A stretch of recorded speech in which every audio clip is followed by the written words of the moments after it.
नमस्कार दोस्तों, स्वागत है आप सभी का एक बार फिर से हमारे यूट्यूब चैनल पे। मेरा नाम है सुमित मुरारी। आई होप आप लोग अच्छे होंगे, आपकी तैयारी सही चल रही होगी। देखिए, उत्तराखंड पीसीएस के जो प्रीवियस ईयर क्वेश्चन पेपर है, जो कि 2002 से लेकर 2024 तक के हम करंट यहाँ पे पीवाईक्यूज करवा रहे हैं। तो इसमें आज रहेगा हमारा लोअर पीसीएस 2021 का पेपर, और लोअर पीसीएस का एग्जाम आता है 11 मई को होने वाला भी है 2025 में। ठीक है, तो 40 दिन से भी कम टाइम बचा हुआ है, और लोअर पीसीएस का पेपर 2021 के बाद हुआ भी नहीं है। तो इस पेपर से आपको एक आइडिया मिलेगा, अगर जिसने आज तक लोअर पीसीएस का एग्जाम नहीं दिया है, कि कैसे एग्जाम में क्वेश्चन पूछे जाते हैं, साथ में करंट के ऊपर कितना फोकस किया जाता है, स्टैटिक के ऊपर कितना फोकस किया जाता है, उत्तराखंड में कितने क्वेश्चन पूछे जाते हैं। तो एक आपको यहाँ पे जनरल आइडिया इससे मिल जाएगा। ठीक है, तो वीडियो को स्टार्ट करते हैं। वीडियो अच्छी लगी तो वीडियो को लाइक करना, कमेंट करना, और आपका सपोर्ट रहा तो ऐसे अगर सपोर्ट मिलता रहा। इससे पहले हम एफआरओ का एग्जाम पेपर करवा चुके हैं, ये पीसीएस लोअर पीसीएस का। इसके बाद जो बाकी और एग्जाम है वो भी यहाँ पे कवर कर दिए जाएंगे। ठीक है, तो चलो वीडियो को स्टार्ट करते हैं। देखिए, जो आज का पेपर रहेगा वो रहेगा लोअर पीसीएस का, जो एग्जाम 2021 का हुआ था। इसके बाद लोअर पीसीएस का एग्जाम नहीं हुआ है, अब सीधे आपका 2025 में होने वाला है। ठीक है, अभी इसके साथ ही 2024 में आपका आरओ का एग्ज़ाम हुआ था, ईओ का एग्ज़ाम हुआ था, और अपर पीसीएस का एग्जाम हुआ था। तो ये 3 पेपर लेटेस्ट यूकेपीएससी के यही पेपर हुए हैं। ठीक है, तो ये कराए जाएंगे। बहुत से बच्चे बोले थे कि पुरानी बुक करवा रहे हो। देखिए, पेपर दो नई बुक हो या पुरानी बुक हो, 2021 का पेपर भी है, 2002 का पेपर है, 2016 का पेपर भी है। ठीक है, तो मैं सही पेपर कराऊंगा। नई बुक पुरानी बुक से कुछ नहीं होता है, पेपर वही होते हैं। नई बुक में वही पेपर होते हैं, पुरानी में भी वही होते हैं। ठीक है, but latest 3 he paper update हुए हैं जो इस बुक में, वो आपके 3 पेपर हैं, वो करवा दिए जाएंगे, अपर पीसीएस, आरओ और ईओ का। ठीक है, चलिए तो क्वेश्चन को शुरू करते हैं। पहला क्वेश्चन है यहाँ पे, दुनिया का सबसे ऊंचा थिएटर अगस्त 2021 में शुरू किया गया है। तो ये कहाँ पे किया गया था? तो ये किया गया था आपका लद्दाख में। ठीक है, एक चीज़ और ध्यान देना आप लोग, ये जो लोअर पीसीएस का एग्जाम है, इसमें से कैसे क्वेश्चन पूछा जा रहा है, इसके अलग से हिस्ट्री रेडी करते जाना।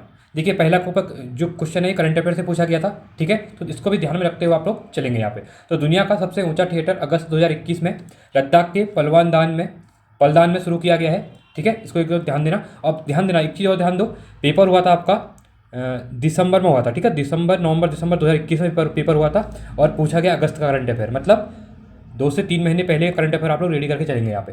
क्लियर है? सेकंड क्वेश्चन है यहाँ पे, निम्न में से किसको भंग नहीं किया जा सकता किंतु समाप्त किया जा सकता है? ठीक है, कहने का मतलब यह कि बोल रहा है कि the following can not be dissolve but can be abolished. देखिए, पहली बात, स्टेट लेजिस्लेटिव असेंबली जो होती है, राज्य विधानसभा, इसको क्या करते हैं यहाँ पे, ये भंग हो सकती है बट ये समाप्त नहीं हो सकती है। ठीक है, चलिए सेकंड है स्टेट लेजिस्लेटिव काउंसिल, राज्य विधान परिषद। हाँ देखिए, अब ये क्या होगा, इसको आप लोग भंग नहीं कर सकते कभी भी। ठीक है, ऑप्शन नंबर बी हो जाएगा। ये आपका क्या होगा, इसको समाप्त कर सकती है, वो भी संसद समाप्त कर सकती है। राज्यसभा ये कभी ख़त्म नहीं होती है। ठीक है, भंग कर सकते हैं बट इसको ख़त्म समाप्त नहीं कर सकते हैं। लोकसभा इसको ख़त्म नहीं कर सकते हैं, भंग हो सकती है। ठीक है, तो देखिए, विधान परिषद को भंग नहीं किया जा सकता है किंतु समाप्त किया जा सकता है। ठीक है, राज्यसभा की तरह विधान परिषद एक सतत सदन है, यानी कि स्थायी अंग जो विघटित नहीं होती है। संविधान के अनुच्छेद 169 के अनुसार संसद द्वारा किसी विधान परिषद को यदि यह पहले से है तो विघटित कर सकती है, और यदि पहले से नहीं है तो इसका गठन कर सकती है, यदि संबंधित राज्य की विधानसभा इस संबंध में संकल्प पारित करती है। और अभी के टाइम पे भारत के 6 राज्यों में क्या है, विधान परिषद है। ठीक है, जैसे यूपी में है, इसको ध्यान देना आप लोग, बिहार में है। तीसरा क्वेश्चन है, न्यायालय निम्न में से किस रीट के द्वारा किसी व्यक्ति को वह पद धारण करने से रोक सकता है जिसके लिए वह अधिकारी नहीं है? इसमें कौन कौन ध्यान देना, इसमें पहला है परमादेश, उत्प्रेक्षक लेख, अधिकार परीक्षा लेख, या फिर निषेध। तो इसका राइट ऑप्शन हो जाएगा, ये हो जाएगा option number C, quo warranto. ठीक है, तो ये इंपॉर्टेंट है, इसको ध्यान देना आप लोग। तो यहाँ पे बोला गया है, देखिए, अधिकार परीक्षा लेख रिट के द्वारा किसी व्यक्ति को वह पद धारण करने से रोका जा सकता है जिसके लिए वह अधिकार नहीं है। इसे न्यायालय द्वारा किसी व्यक्ति द्वारा सार्वजनिक कार्यालय के दायरे में आने दावों की जांच के लिए जारी किया जाता है। चौथा क्वेश्चन है, निम्नलिखित में कौन सी एक नियामक संस्था है? ठीक है, देखिए, नेशनल डेवलपमेंट काउंसिल, दूसरा है जॉइंट स्टॉक कंपनी, तीसरा है स्टेट अथॉरिटी ऑफ इंडिया, चौथा है security exchange board of India. ठीक है, तो देखिए यहाँ पे इंपॉर्टेंट क्वेश्चन बन जाएगा, जो ये सेबी है। देखिए, सेबी अभी न्यूज़ में भी है। ठीक है, सेबी के अभी नए अध्यक्ष बताएंगे आप लोग को, चेयरमैन कौन बने हैं।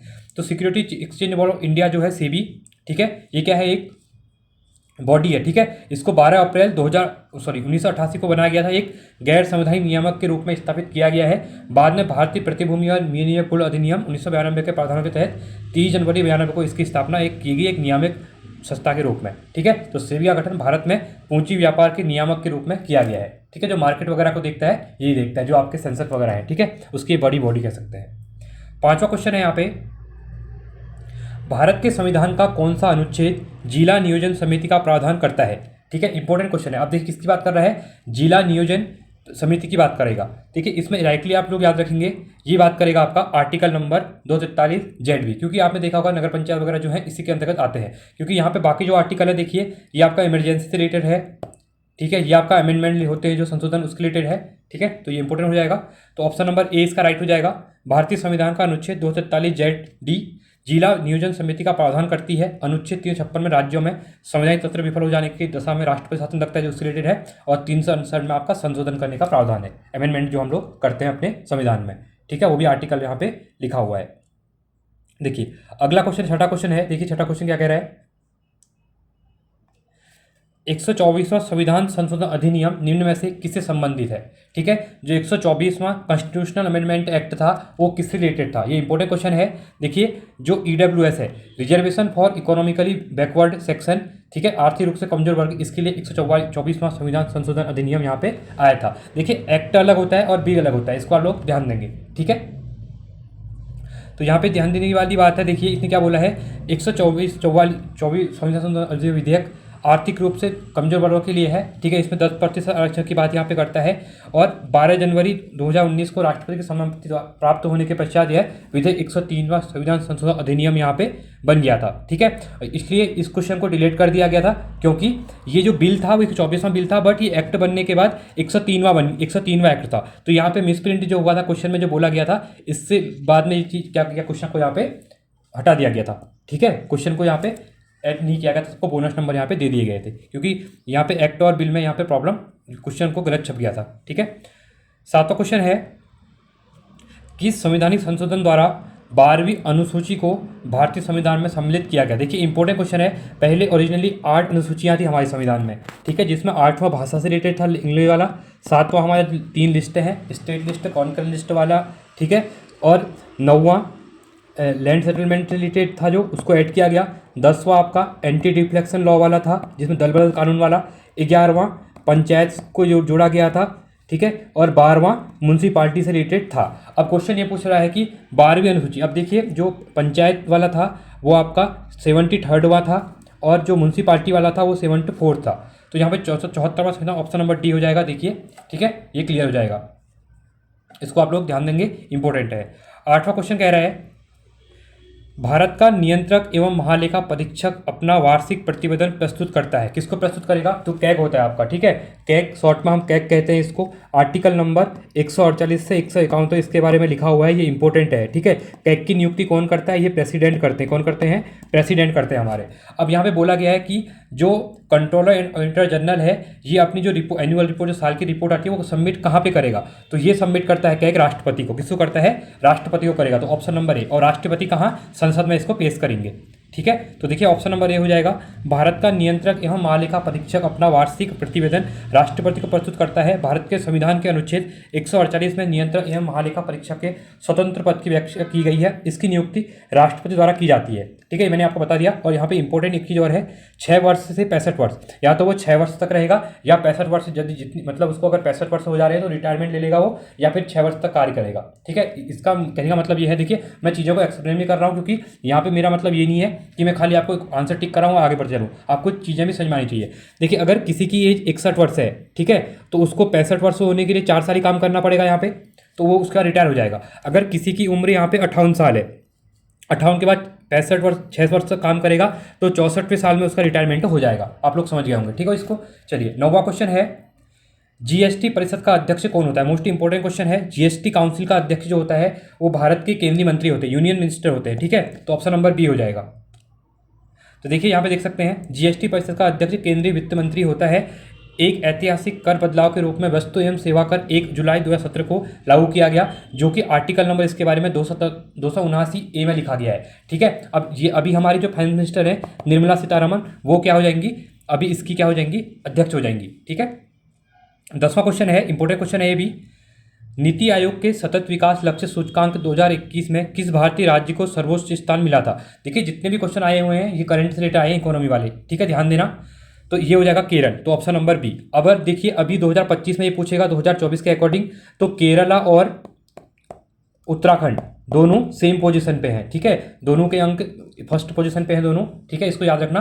तो ऑप्शन में आएगा तो उत्तराखंड भी टिक करेंगे या केरल, ठीक है। अभी पुराना पूछा गया था, अभी नया भी पूछ सकता है क्योंकि उत्तराखंड इस बार आगे है। तो नीति आयोग के सतत विकास लक्ष्य 2021 में केरल राज्य को सर्वोच्च स्थान मिला है। यह सूचकांक पहली बार दिसंबर 2018 में जारी किया गया था। नीति आयोग के एसडीजी इंडेक्स, इंडिया इंडेक्स एवं डैशबोर्ड पर भारत स्कोर 57 से बढ़कर इतना रह गया, ठीक है, अभी 71 के अराउंड है उत्तराखंड और जो केरल का है। चलिए 11वां क्वेश्चन रहेगा, इंपॉर्टेंट क्वेश्चन है ये भी। सरकारिया आयोग का मुख्य कार्य क्या था? मोस्ट इंपॉर्टेंट क्वेश्चन है, ये भी क्वेश्चन बहुत बार पूछा गया है। तो ये था संघ सरकार की प्रशासनिक व्यवस्था, सरकारी व्यय की कार्यदक्षता का मूल्यांकन या केंद्र राज्यों का संबंध। हाँ, ऑप्शन नंबर सी हो जाएगा।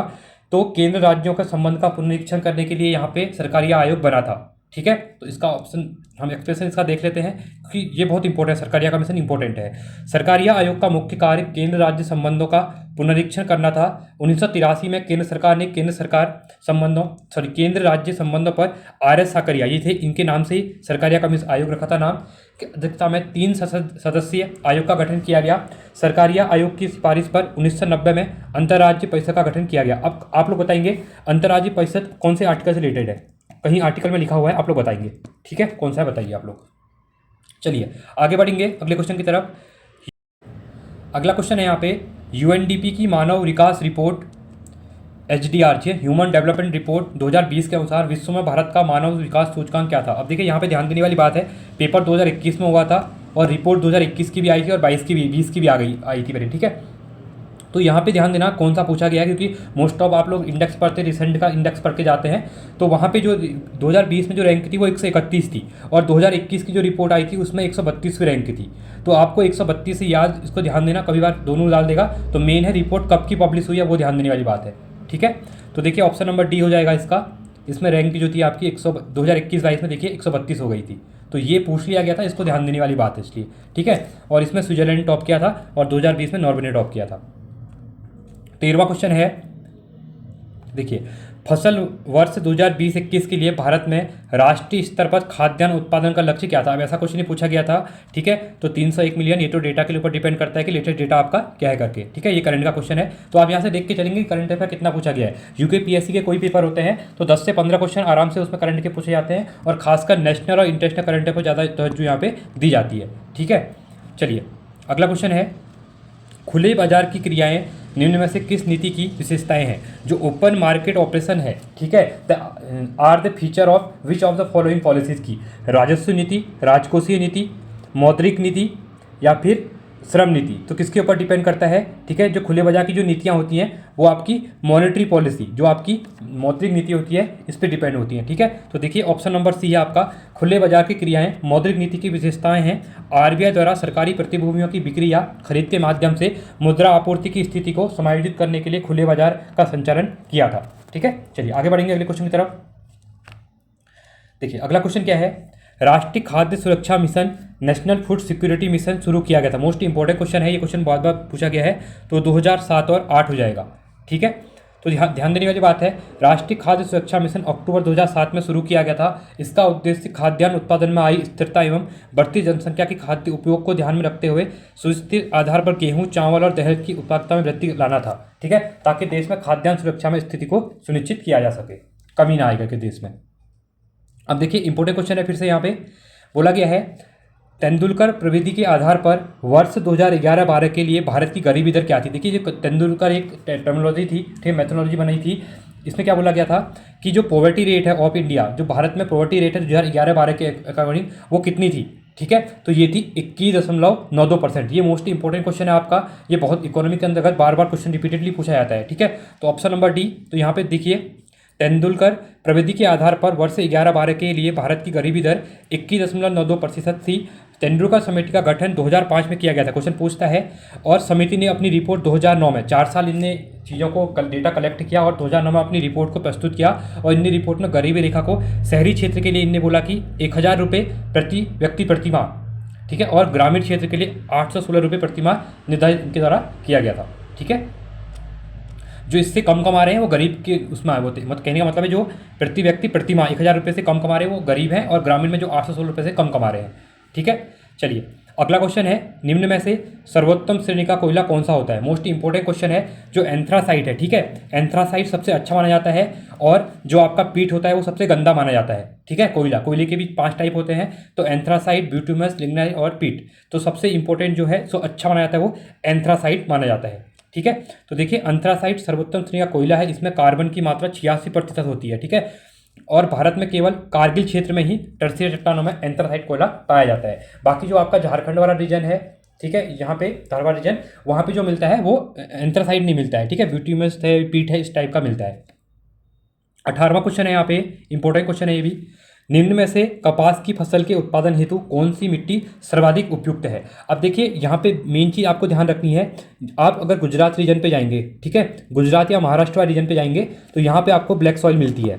ब्लैक सॉइल क्या होता है, अगर ज़्यादा धूप पड़ती है तो ये चटक जाती है, ठीक है, दरारें पड़ जाती है इनमें इस टाइप से, और अगर बारिश में अगर पानी से गीली होती है तो ये चिपचिपी आप जब चलेंगे तो आपके जूते चप्पल जो होते हैं उसमें ये चिपक जाएगी। ठीक है, मुश्किल से निकालनी होती है। ठीक है, तो ये क्या है, ये एक काली मिट्टी है। ठीक है, और यहाँ ये कपास के लिए काफ़ी इंपॉर्टेंट मानी जाती है। यहाँ पे कपास की पैदावार, कपास और मूंगफली, ये बहुत ज़्यादा लार्ज स्केल पर होती है इसमें। ठीक है, तो इंपॉर्टेंट है। तो कपास के उत्पादन हेतु काली मिट्टी सर्वाधिक उपयुक्त होती है। इस मिट्टी को कपास की मिट्टी या रेगुलर सॉइल भी कहते हैं। ठीक है, ध्यान देना इसमें। यह मिट्टी लावा प्रदेश में पाई जाती है। लावा मतलब जो कि ज्वालामुखी उद्गम से हुई है। ठीक है, ब्लैक टाइप, जो गुजरात, महाराष्ट्र और मध्य प्रदेश में, आंध्र प्रदेश पश्चिमी भाग में आता है। क्लियर है? चलिए अगले क्वेश्चन की तरफ बढ़ेंगे। 19वां है, जनगणना 2011 के अनुसार भारत की साक्षरता दर क्या है? अब देखिए भारत की साक्षरता दर की यहाँ पे बात करेगा। देखिए अब एक्यूरेट अगर आप पढ़ते हैं तो भारत की जो 2011 के अनुसार थी वो कितनी थी, 73% थी साक्षरता। बट यहाँ पे 70, 71, 79 और 74 दी हुई है। तो इसको आयोग ने क्वेश्चन को बाद में डिलीट कर दिया था, बोनस नंबर सबको दे दिए गए थे। ठीक है, तो जनगणना 2011 के अंतिम आंकड़ों के अनुसार भारत की साक्षरता दर 73% थी। 2011 की जनगणना के अनुसार 2000 की तुलना में 8% की वृद्धि हुई थी। ठीक है, तो इसको भी आप लोग यहाँ पे ध्यान देंगे। अब देखिए इसके बाद है इंपॉर्टेंट क्वेश्चन है। ठीक है, ये भी क्वेश्चन बार बार पूछा जाता है। मुख्य केंद्रीय क्षय पृथक करता है, जो मेन सेंट्रल थ्रस्ट है वो किसको सेपरेट करता है? गंगा का मैदान तथा शिवालिक पहाड़ी को, लघु हिमालय तथा शिवालिक पहाड़ियों को, बृहद हिमालय या लघु। अब देखिए इंपॉर्टेंट है, ऑप्शन नंबर इसमें सी हो जाएगा आपका, बृहद हिमालय तथा लघु हिमालय को। ठीक है, देखिए मुख्य केंद्रीय क्षेत्र मेन सेंट्रल थ्रस्ट जो है बृहद हिमालय और लघु हिमालय को पृथक करता है। मेन बाउंड्री थ्रस्ट लघु एवं शिवालिक। अब देखिए जो इसने क्या बोला है, एमसीबी मेन सेंट्रल थ्रस्ट जो है वो करता है इसको, और एमपीटी जो मेन बाउंड्री थ्रस्ट है वो किसको करता है, लघु हिमालय और शिवालिक हिमालय को करता है। ठीक है, और जो एचएसएफ है हिमालयन फ्रंट फॉल्ट, ये शिवालिक और विशाल मैदानों करता है। इन तीनों को आप लोग याद रखेंगे।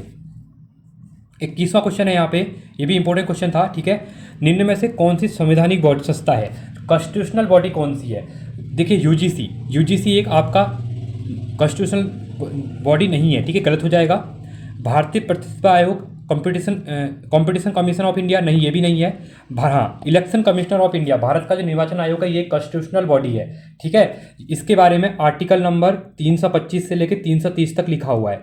ठीक है, इसको भी ध्यान देंगे, इंपॉर्टेंट हो जाएगा आपके लिए। क्लियर है? तो ऑप्शन नंबर आपका हो जाएगा यहाँ पे सी, राइट हो जाएगा।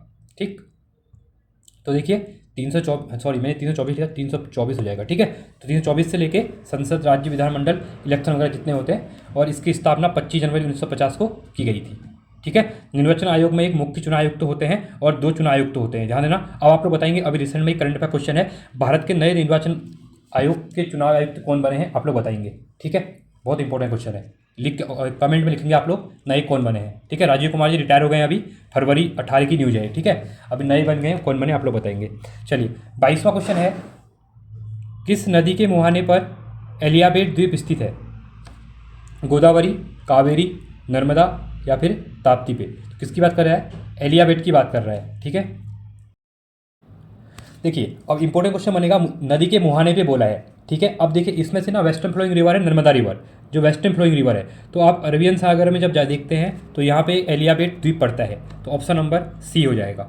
ठीक है, चलिए तो देख सकते हैं यहाँ पे एलियाबेट द्वीप खंबात की खाड़ी में नर्मदा नदी के मुहाने पर स्थित है। एलियाबेट द्वीप पेट्रोलियम संस्थानों में भरपूर है और झींगा की खेती के लिए भी इम्पोर्टेंट है। ठीक है, 23वां क्वेश्चन है इंपॉर्टेंट क्वेश्चन।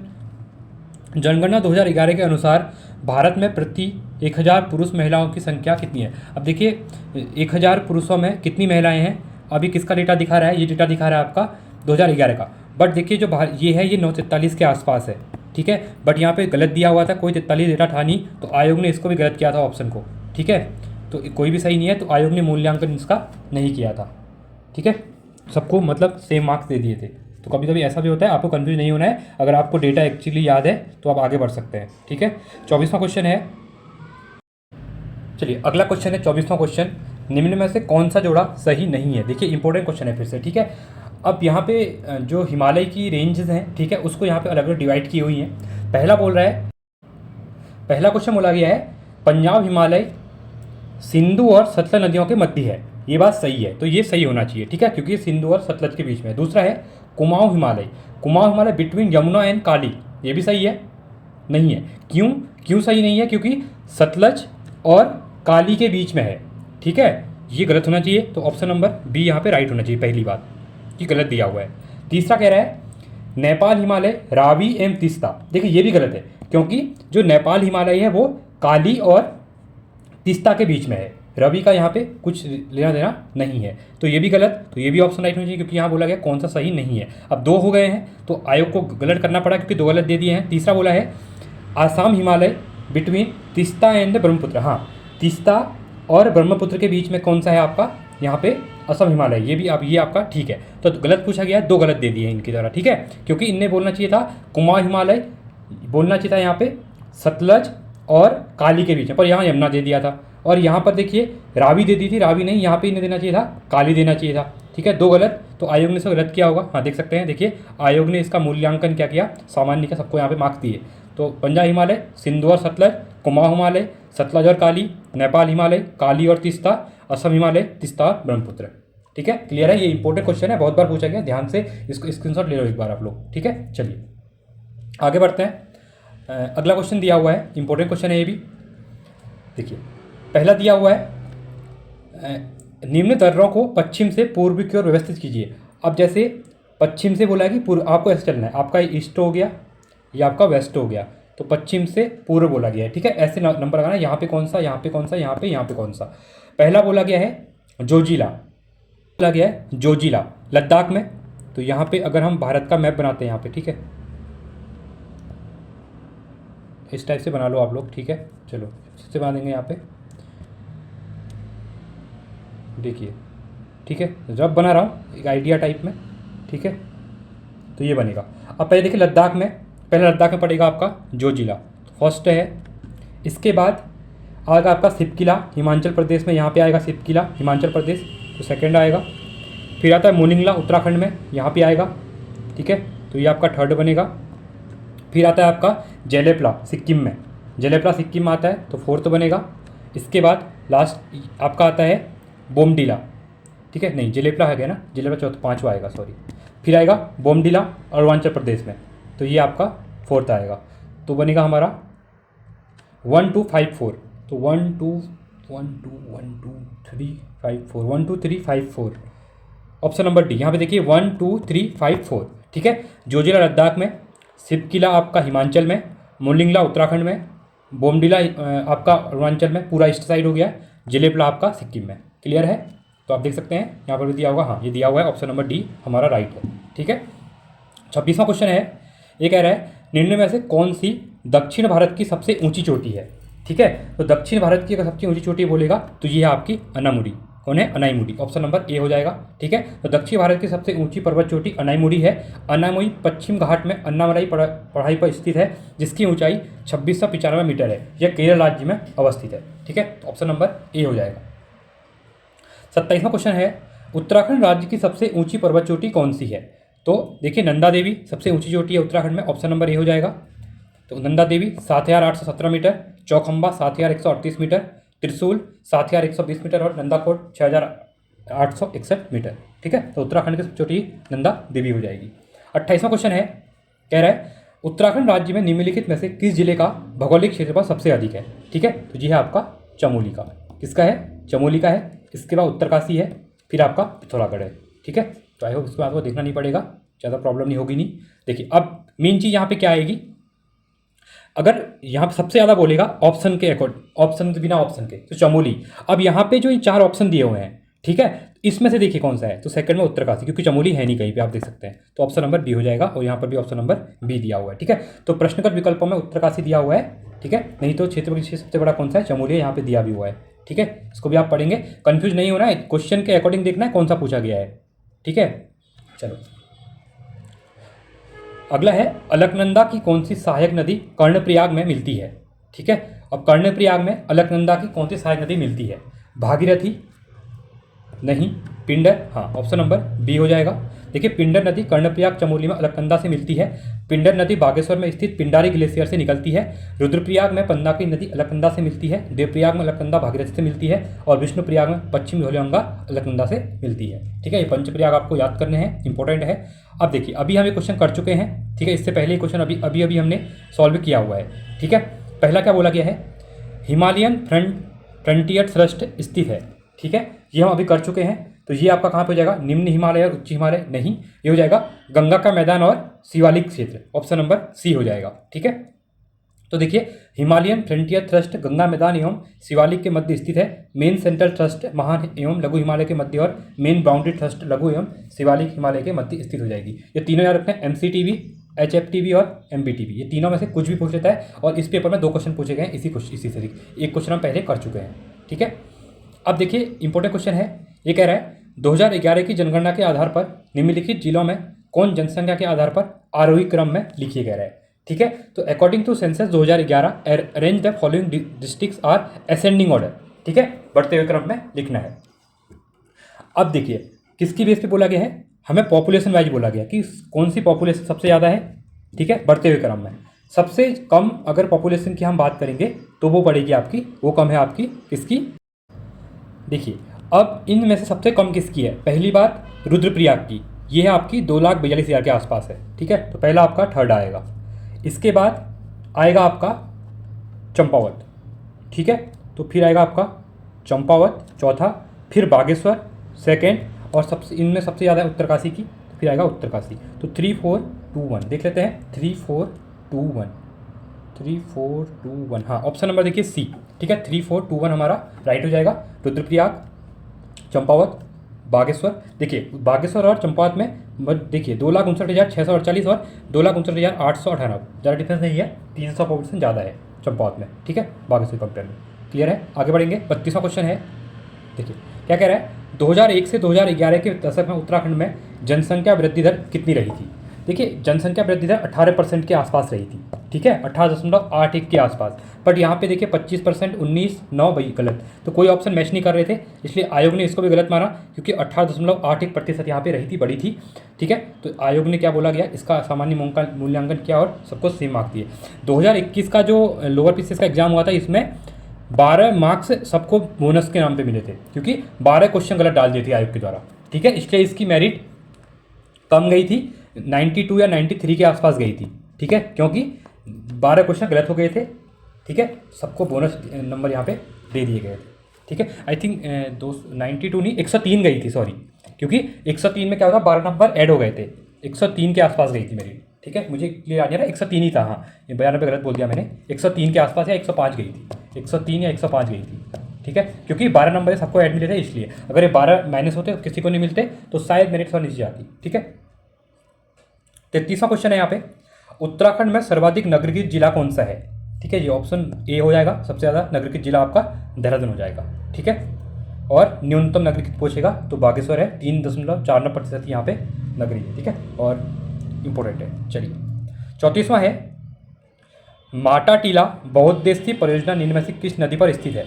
ठीक है, तो ये, ठीक है, तो ये हो जाएगा option number C, Betwa river पे। माटा टीला परियोजना कहाँ पर है? ठीक है, ये है आपका बेतवा रिवर। तो माटा टीला बहुउद्देशीय परियोजना बेतवा नदी पर स्थित है। यह उत्तर प्रदेश और मध्य प्रदेश की संयुक्त परियोजना है। किसकी है? उत्तर प्रदेश और मध्य प्रदेश की। चलिए, 35वां क्वेश्चन कह रहा है, निम्नलिखित में से ब्राह्मणों की कौन सी उपजाति स्थान के नाम पर आधारित नहीं है? ये क्वेश्चन तो लगातार ही पूछा गया है अभी, तो ये हो जाएगा ऑप्शन नंबर 1। जोशी जो जाति है वो क्या है, ब्राह्मण की एक उपजाति है जिसका नाम आधारित नहीं है, स्थान के नाम पे आधारित नहीं है। ठीक है, माना जाता है कि जोशी जो हैं ये लोग महाराष्ट्र से आए थे। ठीक है, ऐसा लिखा गया हिस्ट्री की किताबों में। चलिए, तो ये हो जाएगा ऑप्शन नंबर 1, ब्राह्मण उपजाति स्थान के नाम पर आधारित नहीं है। इसकी पूर्व जाति द्रविड़ है। ज्योतिष का ज्ञान रखने वाले को ज्योतिषी या जोशी कहा जाता है। ठीक है, मोस्ट ऑफ ज्योतिषी लोग होते हैं। छीमी गांव के छिमवाल, कपोला की कपोली, सन गांव के सनवार और स्थान पर आधारित ब्राह्मण उपजातियां हैं। 36वां क्वेश्चन कह रहा है, निम्नलिखित में से कौन सी जनजाति उत्तराखंड से संबंधित नहीं है। जौनसारी उत्तराखंड में है, थारू उत्तराखंड में है, बुक्सा है, पर बैगा उत्तराखंड में नहीं है। ठीक है, तो बैगा जनजाति उत्तराखंड राज्य में संबंधित नहीं है। बैगा मध्य प्रदेश और छत्तीसगढ़ की है। ठीक है, चलिए 37वां कह रहा है क्वेश्चन, उत्तराखंड के जनमानस पर सर्वाधिक व्यापक प्रभाव किस संप्रदाय का पड़ा है। वैष्णव संप्रदाय, शैव और शाक्त संप्रदाय, नाग संप्रदाय या नाग। तो ये पड़ा। ठीक है, तो इसका राइट ऑप्शन हो जाएगा शैव और शाक्त संप्रदाय, ऑप्शन नंबर बी हो जाएगा। ठीक है, देखिए उत्तराखंड के जनमानस पर सर्वाधिक व्यापक प्रभाव शैव और शाक्त संप्रदाय का पड़ा है। उत्तराखंड में शैव और शाक्त संप्रदाय संबंधित अनेकों मंदिर और तीर्थस्थल हैं। रुद्रप्रयाग में स्थित केदारनाथ द्वादश ज्योतिर्लिंगों में से एक है। जो 12 ज्योतिर्लिंग है उसमें से उत्तराखंड में भी एक है। ठीक है, इसको ध्यान रखेंगे आप लोग। 38वां क्वेश्चन कह रहा है, निम्नलिखित में से कौन सी एक लोक गाथा नहीं है। हारुल, जागर, लाड़ीसा, रमोला। ठीक है, तो लोक गाथा इसमें से कौन सी नहीं है। ठीक है, अब देखिए हम यहाँ पे देखते हैं हारुल। हारुल तो एक लोक गाथा है, जागर भी लोक गाथा के अंतर्गत आती है, लाड़ी साहब भी आती है, रमोला भी आती है। बट ये जितनी थी सभी लोक गाथाएँ थी। ठीक है, इसलिए आयोग ने क्या किया, इस क्वेश्चन को भी हटा दिया गया, क्योंकि देखिए यहाँ पे लिखा हुआ है महाभारत की गाथा पर आधारित हारुल एक है जौनसार का एक प्रमुख लोक नृत्य है। पौराणिक लोक गाथाओं को जागर कहा जाता है। रमोला गढ़वाली लोक कथा है। आयोग ने इस प्रश्न को मूल्यांकन से बाहर कर दिया था। ठीक है, तो इसको ध्यान रखेंगे आप लोग। 39वां क्वेश्चन कह रहा है, निम्नलिखित में से किस जनपद में हिल यात्रा लोक नाट्य का आयोजन होता है। ये होता है आपका पिथौरागढ़ में होता है। ठीक है, तो ऑप्शन नंबर पिथौरागढ़ होगा, वो इसका राइट हो जाएगा। तो देखिए ऑप्शन नंबर सी हो जाएगा। ठीक है, तो हिल यात्रा लोक नाट्य का आयोजन पिथौरागढ़ में होता है और कहा जाता है कि ये नेपाल से आया हुआ है करके। ठीक है, ये विशिष्ट नाट्य शैली है जिसमें विभिन्न पात्र लकड़ी के बड़े बड़े मुखौटे पहनकर अभिनय करते हैं। मुख्यतः कृषकों तथा पशुपालकों का उत्सव है। ठीक है, धान कटाई के समय आई थिंक ये मोस्ट ऑफ वहाँ पे होता है, सितंबर आई थिंक अगस्त और सितंबर के टाइम पे होता है। ठीक है, पिथौरागढ़ से कोई होंगे तो आप लोग बताएंगे कब होता है। ठीक है, 40वां क्वेश्चन है, उत्तराखंड में निम्न स्थानों में से कहाँ दुर्योधन और कर्ण की पूजा की जाती है। ठीक है, तो ये की जाती है आपकी नैतवाड़ उत्तरकाशी में, ऑप्शन नंबर सी रहेगा। ठीक है, चलिए 41वां क्वेश्चन कह रहा है, निम्न में से किस जाति की गणना हिमालय की प्रागैतिहासिक जातियों में नहीं की जाती है। कह रहा है गर्दव्य, यक्ष, किन्नर या फिर शक। तो ये हो जाएगा। ठीक है, तो ये कौन सी होगी, ये होगी आपकी शक, ऑप्शन नंबर डी। हिमालय की प्रागैतिहासिक जातियों में शक की गणना नहीं की जाती है। ब्रह्मा एवं वायुपुराण में अनुसार कुमाऊं क्षेत्र में किरात, किन्नर, यक्ष, गर्दव्य, विद्याधर, नाग आदि जातियों का निवास करती थी, आदि निवासियाँ। ठीक है, चलिए अगला है 42वां क्वेश्चन कह रहा है, तालेश्वर ताम्रपत्रों में किस राजवंश का और राजधानी का पता चलता है। तालेश्वर ताम्रपत्र से हमें पता चलता है, इसका जो राइट ऑप्शन है ये हो जाएगा पौरव वंश और राजधानी ब्रह्मपुर थी। ठीक है, ऑप्शन नंबर बी राइट हो जाएगा इसका। ठीक है, देखिए तालेश्वर ताम्रपत्र में पौरव वंश एवं राजधानी ब्रह्मपुर का पता चलता है। इस वंश का सर्वाधिक शक्तिशाली शासक द्रुतिवर्मन था। यह ताम्रपत्र ब्राह्मी लिपि में लिखे गए हैं। वर्तमान में यह ताम्रपत्र लखनऊ संग्रहालय में रखे गए हैं। 43वां क्वेश्चन है, सूचियों का मिलान करना है, सूची 1 और सूची 2 का मिलान करना है। ठीक है, इंपॉर्टेंट है। देखिए पहला दिया हुआ है इंडियन मिलिट्री एकेडमी IME, ये आपका देहरादून में है। ठीक है, ये आपका थर्ड हो जाएगा। वैली ऑफ फ्लावर चमोली में हो जाएगा। BHEL हरिद्वार में हो जाएगा। ठीक है, ऑप्शन नंबर 2। और पिंडारी ग्लेशियर बागेश्वर में हो जाएगा, ये आपका फोर्थ हो जाएगा। 3124 ऑप्शन नंबर बी। ठीक है, ये आपका क्लियर हो गया। चलिए अगला देखते हैं, अल्मोड़ा आलमनगर का संस्थापक कौन था। देखिए अल्मोड़ा को पहले आलमनगर भी कहते थे। तो ये थे आपके बालो कल्याण चंद्र, इनके द्वारा राजधानी चंपाओं से शिफ्ट कर दी गई थी अल्मोड़ा में। ठीक है, ऑप्शन नंबर सी हो जाएगा, सॉरी डी हो जाएगा। क्लियर है। देखिए कहीं कहीं पे 1563 भी दिया हुआ है शिफ्ट करने की बात। ठीक है, तो इसको भी आप लोग ध्यान रखेंगे। स्थापना लगभग बोला गया है। चलिए अगला क्वेश्चन कह रहा है, 1658 ईस्वी में किस मुगल शहजादे ने श्रीनगर गढ़वाल में शरण ली थी। इंपॉर्टेंट क्वेश्चन है ये। ठीक है, तो ये ली थी सुलेमान सिकोह के द्वारा। ऑप्शन नंबर बी हो जाएगा इसका राइट ऑप्शन। तो 1658 ईस्वी में मुगल शहजादे सुलेमान सिकोह ने श्रीनगर गढ़वाल में शरण ली थी। परमार वंश के शासक, क्वेश्चन बहुत बार यही बोलता है कि किसने दी थी शरण, तो पृथ्वी शाह ने दारा सिकोह के पुत्र सुलेमान सिकोह को अपने यहाँ आश्रय दिया था। ठीक है, तो पृथ्वी शाह के पुत्र मेदनी शाह ने सुलेमान सिकोह को औरंगजेब को सौंप दिया था। ठीक है, तो अभी आपने जो छावा मूवी आई हुई है, अगर किसी ने देखी है नहीं देखी है, काफ़ी अच्छी मूवी बनी है। ठीक है, उसमें भी इसके बारे में थोड़ा सा जिक्र, क्योंकि औरंगजेब एक क्रूर शासक कह सकते हैं। ठीक है, तो छावा मूवी इन्हीं के ऊपर बनी हुई है, तो आप लोग देख सकते हैं, मतलब थोड़ा हिस्ट्री रिलेटेड जो मूवीज़ आती हैं आप देख सकते हैं उनको। ठीक है, जो चीज़ें कुछ पता चलती है। चलिए 46वां है, उत्तराखंड में निम्न में से किस स्थान पर प्राचीन शिलालेख मिले हैं? तो कालसी आपका देहरादून में, ठीक है, अशोककालीन यहाँ से मिले हुए हैं। ठीक है, तो अभी उत्तराखंड के कलसी प्राचीनतम शिलालेख मिले हुए हैं उत्तराखंड में। अशोक ने यह अभिलेख 257 ईस्वी में कलसी देहरादून के टोंस और यमुना के संगम में स्थापित कराया था। यह लेख प्राकृत भाषा में है। क्वेश्चन पूछेगा कौन सी भाषा है? प्राकृत भाषा है। लिपि कौन सी है? ब्राह्मणी लिपि है। ठीक है, अभी ये क्वेश्चन भी RO में पूछा गया था उत्तराखंड के। ठीक है, और इनकी खोज ब्रिटिश व्यक्ति के द्वारा की गई थी 1860। 47वां क्वेश्चन है, इंपॉर्टेंट क्वेश्चन ये भी है, कुमाऊं राज्य के चंद वंश का अंतिम शासक कौन था? तो ये थे महिमचंद। ठीक है, और 1790 में गोरखाओं के द्वारा पराजित होते हैं और यहाँ पे गोरखा शासन शुरू हो जाता है। ठीक है, इसको आप देख सकते हैं, कुमाऊं के चंद वंश का अंतिम शासक महिमचंद था। चंद राजवंश का संस्थापक सोमचंद था, जिसने चंपावत को अपनी राजधानी बनाई थी। ठीक है, इंपॉर्टेंट है, इसको भी आप लोग देख लेंगे। और जगतचंद्र के टाइम को ही स्वर्णकाल, कुमाऊं का स्वर्णकाल कहा जाता है। ठीक है, और चंदों की जो राज चिन्ह था वो गाय थी। ऑप्शन नंबर हो जाएगा क्लियर। चलिए अगला कह रहा है, हिमालयन डिस्ट्रिक्ट्स के लेखक कौन थे? देखिए, अब ये क्वेश्चन आयोग ने गलत माना, क्योंकि यहाँ पे सीधे इनने एंटिक्सन लिख दिया था, बट AF एंटिक्सन पूरा नाम होना चाहिए। ठीक है, तो इसका भी मूल्यांकन किया नहीं गया, सबको बोनस नंबर दे दिए गए थे। ठीक है, हिमालयन डिस्ट्रिक्ट्स गेजेटियर, तो खाली एंटिक्सन लिखा था, पूरा नाम है इनका AF एंटिक्सन। ठीक है, चलिए अगला क्वेश्चन है, उत्तराखंड शासन की वीर चंद्र सिंह गढ़वाली योजना निम्न में से किस संबंधित है? तो ये आपका पर्यटन संबंधित है, इंपॉर्टेंट है। ठीक है, ऑप्शन नंबर बी हो जाएगा। और ये 1 जून 2002 से शुरू हुई थी। ठीक है, अभी तो होम स्टे वगैरह भी चल रहा है, तो वो भी क्वेश्चन पूछता है। 2018 में शुरू हुई थी होम स्टे योजना। ठीक है, इसको भी याद रखना आप लोग। 51वां क्वेश्चन है यहाँ पे, देखिए बोला क्या गया है, इकोनॉमिक सर्वे से क्वेश्चन था। उत्तराखंड आर्थिक सर्वे 2018-19 के अनुसार उत्तराखंड के निम्न में से किस जनपद की प्रति व्यक्ति आय सर्वाधिक रही है? देखिए, अभी नया डेटा हो या पुराना डेटा हो, सबसे ज़्यादा प्रति व्यक्ति आय किसकी है? हरिद्वार की है। ठीक है, अभी भी 2024 और 25 का जो आया हुआ है डेटा, उसमें भी आपका हरिद्वार ही सबसे टॉप पे है। ठीक है, तो ऑप्शन नंबर सी। चलिए 52वां क्वेश्चन है यहाँ पे। क्वेश्चन है, यहाँ पे बोला गया निम्नलिखित में से कौन सा युग्म सही सुमेलित नहीं है बोला गया है? खिरसू पौड़ी गढ़वाल में है, तो ये आपका सही है, पहला तो नहीं पूछा गया हमसे। ठीक है, औली चमोली ये भी सही है। कौसानी नहीं, ये आपका बागेश्वर हो जाएगा। ठीक है, शीतला खेत अल्मोड़ा सही है, तो ऑप्शन नंबर सी हो जाएगा। ठीक है, देखिए चलिए 53वां है, भौगोलिक क्षेत्रफल की दृष्टि से उत्तराखंड राज्य भारतीय राज्यों में किस स्थान पर है?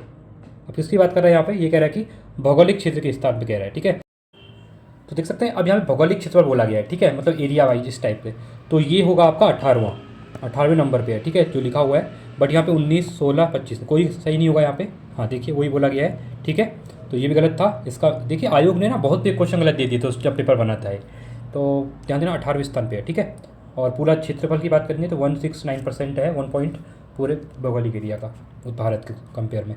चलिए अगला है, उत्तराखंड राज्य का लिंगानुपात कितना है 2011 में? देखिए 963 है। और क्वेश्चन पूछेगा 2001 में कितना था? तो ये था आपका 962, तो एक बढ़ा हुआ है। ठीक है, और भारत का कितना है? 943। क्लियर है, तो 963 ऑप्शन नंबर बी। ठीक है, यहाँ पे लिखा हुआ है, इसको भी आप देख सकते हैं। और सबसे ज़्यादा किसका है? आपका अल्मोड़ा का है 1139, हरिद्वार का सबसे कम 880। अगला क्वेश्चन है, नीचे लिखे नामों में से उस नेपाली राजा का नाम इंगित कीजिए जिसने 12वीं सदी के अंत में खस देश, केदार भूमि और दानव भूतल प्रदेश पर राज्य किया था। ठीक है, तो ये कौन थे? अशोक चल्ल। कौन थे? अशोक चल्ल। ठीक है, ऑप्शन नंबर ए हो जाएगा। तो नेपाल डोटी के राजा अशोक चल्ल, इनका टाइम पीरियड 1191 से लेकर 1209, 12वीं शताब्दी में अंत में खानदेश, केदार भूमि और दानव भूतल प्रदेश पर राज्य किया। अशोक चल्ल के गोपेश्वर अभिलेख में उन्हें परम भट्टाकर महाधिराज लिखा गया है। गोपेश्वर में अशोक चल्ल ने अपने लिए पदपाद नामक राजप्रसाद बनाया था। 56वां क्वेश्चन है, चिपको आंदोलन कहाँ से शुरू हुआ था? तो ये हुआ था आपका चमोली से। ठीक है, तो ये आपको सब पता ही है यहाँ पे, ठीक है, चिपको आंदोलन के रिलेटेड।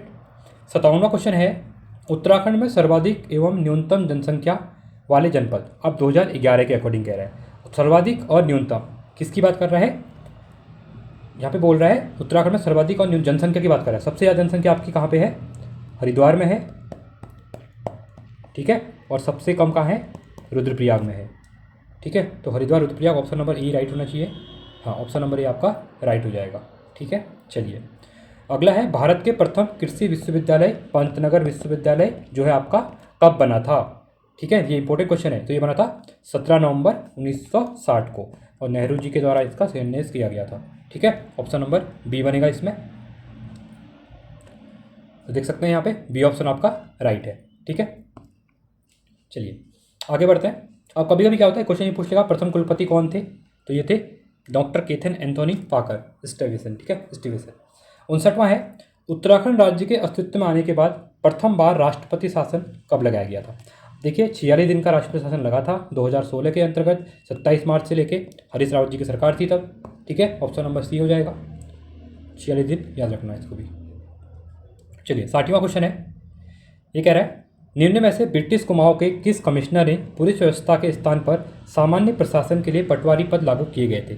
अब देखिए पहली बार 1819 के अंतर्गत पटवारी के पद सज्जित किए जाते हैं, ठीक है। अब यहाँ पे किसका टाइम पीरियड था, ट्रेल का टाइम था, ऑप्शन नंबर बी हो जाएगा, ठीक है। 1819 में यहाँ पे सामान्य प्रशासन के लिए पटवारी पद निर्धारित किए गए थे, ठीक है। और 1823 में ट्रेल ने भूमि बंदोबस्त करवाया था, इसको भी आप लोग याद रखेंगे, ठीक है। 61वां क्वेश्चन है, कह रहा है उत्तराखंड की विधानसभा में अनुसूचित जाति के लिए कितने, तो अनुसूचित जाति और जनजाति, जनजाति के लिए 2 सीटें और 13 सीटें किसके लिए है आपकी यहाँ पे क्या हो जाएंगी, अनुसूचित जाति के लिए, ऑप्शन नंबर सी। चलिए आगे बढ़ेंगे अगले क्वेश्चन की तरफ।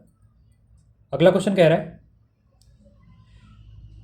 ब्रिटिश गढ़वाल का 1840 में मुख्यालय कहाँ था, पौड़ी, कहाँ था, पौड़ी, ऑप्शन नंबर ए हो जाएगा, ठीक है। 1840 में ब्रिटिश का गढ़वाल का मुख्यालय श्रीनगर से इस तरह से का पौड़ी लाया गया था। पौड़ी गढ़वाल नाम से नए जनपद का गठन किया गया। 1814 में गढ़वाल और 1815 में कुमाऊं पर अंग्रेजों के कब्जे के बाद कुमाऊं जनपद का गठन किया गया। आज़ादी के समय गढ़वाल, अल्मोड़ा और नैनीताल 3 जिले थे, ठीक है, इसको भी याद रखेंगे आप लोग। चलिए अगला है 63वां क्वेश्चन, कह रहा है उत्तराखंड में पंचायतों की वित्तीय स्थिति का पूर्वावलोकन करने हेतु राज्य वित्त आयोग का गठन कौन करता है, राज्यपाल, मुख्यमंत्री, गृह मंत्री या फिर वित्त मंत्री। किसकी बात कर रहा है, पंचायतों की वित्तीय स्थिति के लिए कहेगा राज्यपाल। उत्तराखंड में पंचायतों की वित्तीय स्थिति का पूर्वावलोकन करने हेतु राज्य वित्त आयोग का गठन किया गया है, राज्यपाल करता है। वर्तमान में इंद्र कुमार पांडे राज्य वित्त आयोग के अध्यक्ष हैं। संविधान में 243 में आए, देखिए आई याद कैसे करना है, अगर पूछेगा आई इनकम, वित्त क्या होता है, इनकम होती है किसी में, ऐसे याद रखो, आई जो आर्टिकल है वो इनकम से रिलेटेड है, ठीक है, वित्त से रिलेटेड है, याद रखना। राज्यों के स्थानीय स्वशासन संस्थाओं हेतु वित्तीय स्थिति के पूर्वावलोकन के लिए वित्त आयोग का गठन प्रावधान किया गया है, ठीक है। अब देखिए यहाँ पे इंपॉर्टेंट क्वेश्चन है, अटल न्यू इंडिया चैलेंज किस वर्ष प्रारंभ किया गया था, 18 और 19 में ये शुरू किया गया था, ठीक है। चलिए आगे बढ़ते हैं, अगले क्वेश्चन की तरफ चलेंगे। अगला क्वेश्चन कह रहा है ग्रामीण एवं कृषि विकास समिति की स्थापना कहाँ की गई है, ठीक है, rural and agriculture development committee establish की गई है आपकी हल्द्वानी में, ऑप्शन नंबर बी है। चलिए अगला है निम्नलिखित में से राजभवन की स्थापना किस वर्ष की गई थी, राजभवन की स्थापना की गई थी 1897 में, ठीक है, और ये कहाँ पर है, नैनीताल में है, ठीक है। तो ऑप्शन नंबर डी हो जाएगा, नैनीताल में राजभवन की स्थापना 27 अप्रैल 1897 में की गई थी। गौथिक शैली में निर्मित इस भवन का आकार अंग्रेजी के ई अक्षर जैसा है। वास्तुकार फ्रेडरिक विलियम, अब कभी वास्तुकार ही पूछ लेगा, फ्रेडरिक विलियम स्टीवन ने इस राजभवन को डिजाइन किया था। अगला क्वेश्चन है यहाँ पे 67वां क्वेश्चन कह रहा है कुमाऊं मंडल विकास निगम एवं गढ़वाल मंडल विकास निगम की स्थापना की गई थी, और दोनों की डेट अलग दी है। देखिए अगर हम कुमाऊं मंडल की बात करते हैं तो इसकी स्थापना की गई थी 30 मार्च 1971 को, और गढ़वाल की बात करें तो ये की गई थी 31 मार्च 1976 को, पर दोनों अलग अलग दिया है। अब आप ए लगाएंगे या बी लगाएंगे, सी लगाएंगे, ठीक है, देखते हैं क्या किया है। हाँ देखिए यहाँ पे बोला गया, देखिए 2 डेट मैंने बताई आपको, इसलिए यहाँ पे आयोग ने इसको शायद इसको भी, हाँ देखिए आयोग ने इसका मूल्यांकन नहीं किया गया है, ठीक है, इसको भी आप लोग यहाँ पे ध्यान देंगे। बहुत क्वेश्चन गलत थे तब के पेपर में, दिख रहा है आप लोग सामने देख सकते हैं। 2011 की जनगणना के अनुसार उत्तराखंड राज्य की कुल जनसंख्या में अनुसूचित जाति का प्रतिशत कितना है। अनुसूचित जाति की बात करेगा तो ये हो जाएगा 18.76%, ऑप्शन नंबर बी हो जाएगा, ठीक है। देखिए ऑप्शन नंबर बी दिया हुआ है। चलिए आगे देखते हैं अगले क्वेश्चन की तरफ।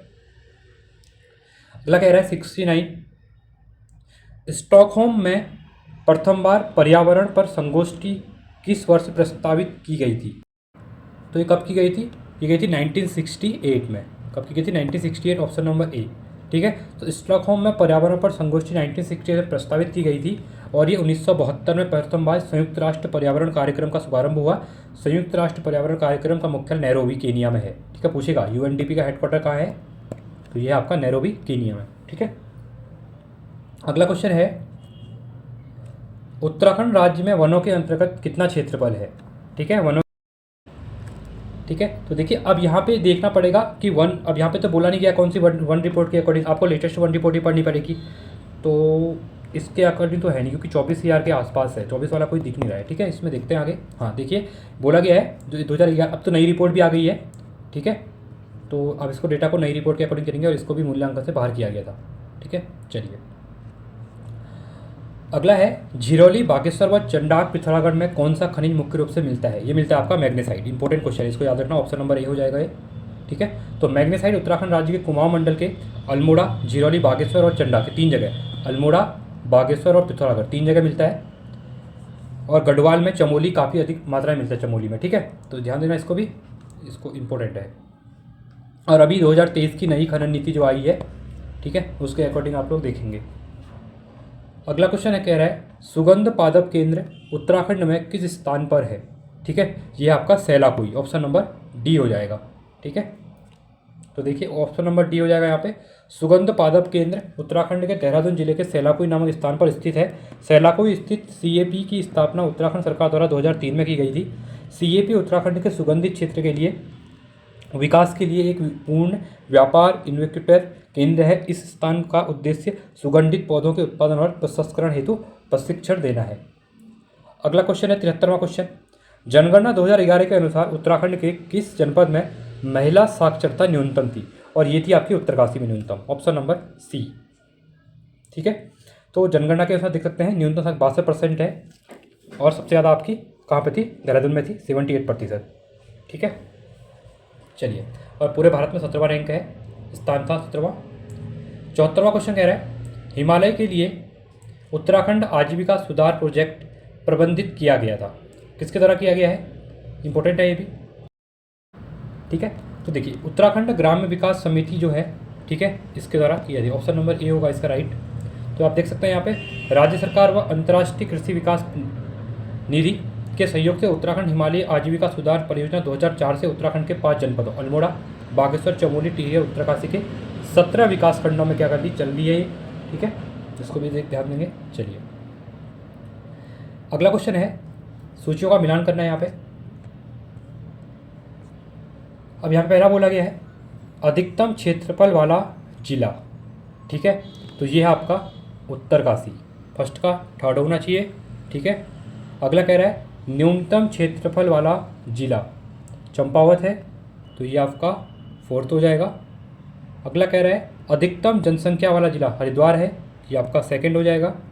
और अगला कह रहा है अधिकतम साक्षरता जिला देहरादून होने वाला है। ठीक है, तो ये आपका पहला हो जाएगा। तो 3421 ऑप्शन नंबर सी। अगला कह रहा है, अब देखिए, अब यहाँ पे क्वेश्चन के अकॉर्डिंग यहाँ पे नोट पढ़ो, मैंने बोला कि सबसे ज़्यादा आपका चमोली है, बट क्वेश्चन में अगर वो नहीं है तो क्वेश्चन के अकॉर्डिंग चलेंगे हम लोग। ठीक है, चलिए अगला है, निम्नलिखित में से कौन सी मद उत्तराखंड राज्य सकल घरेलू उत्पाद के आकलन में 2019-20 के दौरान प्राथमिक क्षेत्र में सम्मिलित नहीं है? अब इसके लिए आपको लेटेस्ट जो इकोनॉमिक सर्वे होगा वो पढ़ना पड़ेगा। ठीक है, पशुपालन होता है, वानिकी होता है, खनन होता है, उत्खनन होता है। ठीक है, अब ये तो लेटेस्ट डेटा के अकॉर्डिंग देखना पड़ेगा, तो इसका 2019-20 के अकॉर्डिंग मुझे भी याद नहीं इनमें से कौन सा नहीं था करके वो देखना पड़ेगा। ठीक है, तो अभी इसको छोड़ते आगे देखते हैं, इसका इसमें दिया होगा आगे। हाँ, यहाँ पे दिया हुआ देखिए, ऑप्शन नंबर डी कोई नहीं है। ठीक है, तो ये इंपॉर्टेंट है, इसको आप लोग देख लेंगे, नया वाला जो लेटेस्ट डेटा है। अगला है उत्तराखंड सरकार द्वारा किस तिथि से किसान प्रोत्साहन पेंशन योजना प्रारंभ की गई थी? ठीक है, तो ये आपका अगस्त 2014 होगा। ठीक है, ऑप्शन नंबर बी, हाँ यही है। चलिए अगला कह रहा है फिरोमोन्स उदाहरण किसका है? ठीक है, फिरोमोन्स होगा आपका, ये हो जाएगा इनको तो हाँ, बाहरी हार्मोन से, ऑप्शन नंबर इसका सी हो जाएगा राइट ऑप्शन। ठीक है, तो देखते फिरोमोन्स राम हार्मोन के उदाहरण हैं। यह स्तनियों एवं कीटों द्वारा स्त्रावित जटिल रासायनिक पदार्थ हैं जो प्राणियों द्वारा शरीर के बाहर स्त्रावित किए जाते हैं एवं अपने ही जाति के सदस्यों द्वारा ग्रहण किए जाने पर इनके आचरण एवं परिवर्धन में संबंधित क्रियाओं को संपन्न करते हैं। ठीक है, अगला क्वेश्चन है, ये कह रहा है आइसोटोनिक घोलों में समान होते हैं, उनके क्या? वाष्प दाब, श्यानता, पृष्ठनाव या परासरण दाब। तो ये होता है ऑस्मोटिक प्रेशर, ये हो जाएगा ऑप्शन नंबर डी, परासरण दाब। ठीक है, चलिए आगे देखते हैं। यहाँ पे देखिए उत्तराखंड के पेपरों में साइंस और कंप्यूटर भी पूछे जाते हैं। ठीक है, इसको ध्यान से देखना थोड़ा सा। अगला क्वेश्चन है, निम्न में से किसके कारण आसमान नीला दिखाई देता है? अपवर्तन के कारण, परावर्तन, विवर्तन या फिर प्रकीर्णन। तो ऑप्शन नंबर डी हो जाएगा प्रकीर्णन। ठीक है, तो प्रकीर्णन के कारण आसमान नीला दिखाई देता है। और ये क्वेश्चन यूकेपीएससी ने आज तक हर पेपर में पूछा है। 2002 से जितने पेपर हुए हैं, ये क्वेश्चन रिपीटेडली हर पेपर में पूछा गया है। ठीक है, जिस प्रकार की तरंग दैर्घ्य सबसे कम होगी वह सबसे अधिक प्रकीर्णन होगी। आकाश में बैंगनी रंग का प्रकीर्णन विज्ञ और आपने पढ़ा होगा। ठीक है, चलिए 81वां है, प्रथम ट्रांसजेनिक जंतु का नाम क्या है? तो ये है आपका डॉली, ऑप्शन नंबर बी। तो देखिए प्रथम ट्रांसजेनिक जंतु चूहा डॉली भेड़ का क्लोन है, जो पतला स्थायी स्तनपायी जंतु का क्लोन है। अब आयोग ने इसको भी हटा दिया था। ठीक है, क्वेश्चन से चलिए आगे देखते हैं। निम्नलिखित में से कौन एक वाष्पशील कार्बनिक यौगिक नहीं है, कह रहा है। ठीक है, तो कौन सा नहीं होगा? ये नहीं होगा HCl, हाइड्रोक्लोरिक अम्ल, HCl, ऑप्शन नंबर सी हो जाएगा। ठीक है, तो हाइड्रोक्लोरिक अम्ल वाष्पशील कार्बनिक यौगिक नहीं है। वाष्पशील कार्बनिक यौगिक पेट्रोल डीजल वाहनों द्वारा जारी कार्बन युक्त रसायन होता है। ये वायु गुणवत्ता और मानव स्वास्थ्य को प्रभावित करते हैं।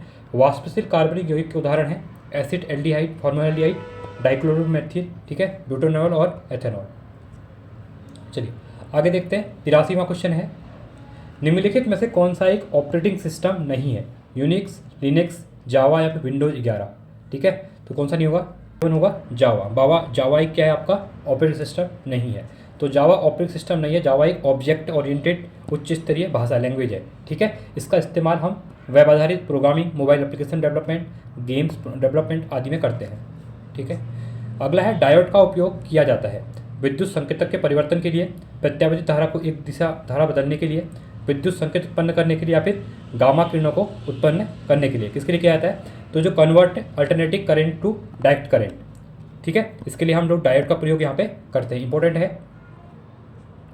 चलिए अगला क्वेश्चन है 85वां क्वेश्चन, निम्नलिखित में से कौन सा सल्फर डाइऑक्साइड प्रदूषण का सर्वोत्तम सूचक है? ठीक है, तो कौन सा होगा? बायोफ्राइड होगा, सहवाग लाइकेंस होंगे, फर्नेस होगा या सहवाल होगा? तो ये होगा, ठीक है, लाइकेंस होंगे, सहवाल होंगे, ऑप्शन नंबर बी हो जाएगा। ठीक है, तो आप यहाँ पे देख सकते हैं। 86वां क्वेश्चन कह रहा है, यूरिक अम्ल नामक नत्रजनीय अवशिष्ट उत्सर्जित किया जाता है, तो किसके द्वारा किया जाता है? ठीक है, तो ये किया जाता है आपका मानव द्वारा, पक्षियों द्वारा, छिपकली द्वारा या फिर पक्षी छिपकली दोनों के द्वारा। तो बर्ड एंड लेजर दोनों के द्वारा किया जाता है, ऑप्शन नंबर सी हो जाएगा। ठीक है, चलिए 87वां क्वेश्चन है, प्रसिद्ध समाचार पत्र इंडियन ओपिनियन किसके द्वारा लिखा गया था? महेंद्र प्रताप नहीं, लाला हरदयाल नहीं, ऑप्शन नंबर सी हो जाएगा मोहनदास करमचंद गांधी। तो प्रसिद्ध समाचार पत्र इंडियन ओपिनियन मोहनदास करमचंद गांधी द्वारा प्रारंभ किया गया था। इंडियन ओपिनियन महात्मा गांधी द्वारा 1903 में शुरू किया गया था। इसके प्रथम संपादक मनसुख लाल नजर थे। ठीक है, शिक्षा की वर्धा योजना किस द्वारा प्रतिपादित की गई थी? ठीक है, महात्मा गांधी, ये भी ऑप्शन नंबर डी हो जाएगा आपका। तो इंपॉर्टेंट है, शिक्षा की वर्धा योजना महात्मा गांधी द्वारा प्रस्तावित थी। ठीक है, इसमें क्या बात की गई थी? सप्तवर्षीय निःशुल्क एवं अनिवार्य शिक्षा, शिक्षा का माध्यम मातृभाषा, उद्योग के आधार पर शिक्षा की व्यवस्था, स्वावलंबन पर आधारित शिक्षा, ये 4 इसके लिए यहाँ पे योजना के लिए अंग थे। ठीक है, जिसमें 2 हम अभी मान भी सकते हैं। 7 वर्ष वाली जो एजुकेशन सिस्टम के बारे में मातृभाषा में आप लोग पढ़ेंगे, तो कुछ चीज़ें अभी भी लागू हैं ये चीज़ें। 89वां क्वेश्चन कह रहा है, एक अनावर्तवीजी की पत्ती में 16 गुणसूत्र हैं, इसके भ्रूणपोल में कितने गुणसूत्र होंगे? ठीक है, तो कितने होंगे यहाँ पे? ये होंगे 8, इसके आधे हो जाएंगे, 16 से आधे 8 हो जाएंगे, ऑप्शन नंबर ए होगा। ठीक है, चलिए देखते हैं। हाँ, यहाँ देख सकते हैं आप, यदि एक अनावर्ती जीव की पत्ती में 16 गुणसूत्र है तो उसके भ्रूणपोल में कितने होंगे? 8 गुणसूत्र होंगे। ठीक है, चलो अगला 9वां क्वेश्चन है, ए ह्यूम का वह जीवनी लेखन कौन था जो बाद में इंडियन नेशनल कांग्रेस का अध्यक्ष बना? ठीक है, तो ये लिखी गई थी विलियम डेवर वन के द्वारा, विलियम वेडर वर्न के द्वारा, ऑप्शन नंबर डी। तो एओ ह्यूम के जीवनी लेखक विलियम वेडर वर्न थे, इनके द्वारा इनकी बात, ठीक है, ये ध्यान देना आप लोग। और जो आईएनसी बनी थी कांग्रेस, तो इनकी जन्म आता है, इनको माना जाता है, एओ ह्यूम को माना जाता है, ठीक है। 91वां क्वेश्चन है, तीन कठिया अनुबंध किस आंदोलन से संबंधित है? तीन कठिया ये है आपका चंपारण से, ऑप्शन नंबर ए हो जाएगा। तो तीन कठिया अनुबंध चंपारण सत्याग्रह आंदोलन से संबंधित था। गांधी जी ने सत्याग्रह का सत्र में हुआ था, ठीक है, और बिहार में हुआ था चंपारण सत्याग्रह। इंपॉर्टेंट क्वेश्चन है, यहाँ किसानों को अपनी जमीन के कम से कम 3/20 भाग पर नील की खेती करना अनिवार्य कर दिया था अंग्रेजों के द्वारा, ठीक है। अगला क्वेश्चन है, 16वें प्रवासी भारतीय दिवस की थीम क्या थी? अब देखिए, प्रवासी भारतीय दिवस 9 जनवरी को हर साल मनाया जाता है, मतलब हर 2 साल में सेलिब्रेट करते हैं। अभी आपको याद रखना पड़ेगा क्योंकि 2025 में जो हुआ है ये भुवनेश्वर में हुआ है, और यहाँ पे ट्रेन भी चली थी स्पेशली एक, इसकी थीम आप लोग बताएंगे नई वाले की, ठीक है। तो क्योंकि न्यू लेटेस्ट पूछेगा, ठीक है, तो उस टाइम की तो ऑप्शन नंबर ए हो जाएगा, आत्मनिर्भर भारत में योगदान। चलिए अगला क्वेश्चन देखते हैं। 93वां क्वेश्चन है, सन 2020 में हिंदी कविता के लिए साहित्य अकेडमी पुरस्कार किसे प्राप्त है? अब 2025 का साहित्य अकेडमी पुरस्कार पता होना चाहिए, ठीक है। चलिए, ये तो अंबिका चरण हो ही गया है। अगला क्वेश्चन देखेंगे यहाँ पे 94, तो ये करंट भी पूछा गया है, ठीक है। वर्तमान में दिल्ली के उपराज्यपाल, ठीक है, अभी तो उस टाइम पे अनिल बैजल थे, अभी ये चेंज हो गए हैं। अभी बताइए, अभी भी इंपॉर्टेंट पर्सनैलिटी है क्योंकि अभी वहाँ पे सरकार चेंज हुई है। आम आदमी पार्टी की सरकार थी, इनके साथ इनके काफ़ी ज़्यादा मतभेद चलते रहते थे, और अभी तो लेटेस्ट कौन है आप लोग बताएंगे, ठीक है। अनिल बैजल थे उस टाइम पे, और अभी कौन है? विनय कुमार सक्सेना जी हैं, ठीक है, बोला गया, पर आप लोग भी एक बार देखेंगे। अगला है, वर्ष 2020 में फिक्की का नया चेयरमैन। अब देखिए, नए चेयरमैन जो बनते हैं वो आपको देखने पड़ेंगे, ठीक है। अगला है, निम्नलिखित में से कौन से खिलाड़ी ने टोक्यो पैरालंपिक में एथलेटिक्स में स्वर्ण पदक? ठीक है, अब ये तो टोक्यो में कौन थे, पैरा गेम में कह रहा है, ठीक है, एथलेटिक्स से पैरालंपिक में कह रहा है। अब यहाँ पे आप लोग नीरज चोपड़ा मत कर देना, ठीक है। तो सुमित अटिल, अभी इनके द्वारा अभी भी जो पेरिस ओलंपिक हुए थे यहाँ मेडल लेके आए हैं, इनको भी आप लोग देखेंगे, इंपॉर्टेंट हो जाता है स्पोर्ट्स वाला, ठीक है। 97 कह रहा है, 108वें भारतीय विज्ञान कांग्रेस का आयोजन 2022 कहाँ किया गया था? अभी जो लेटेस्ट में हुई होगी उसको आप देखेंगे करंट के तौर पे, तो ये तो 2022 में जो हुई थी वो पुणे में हुई थी, ठीक है। चलिए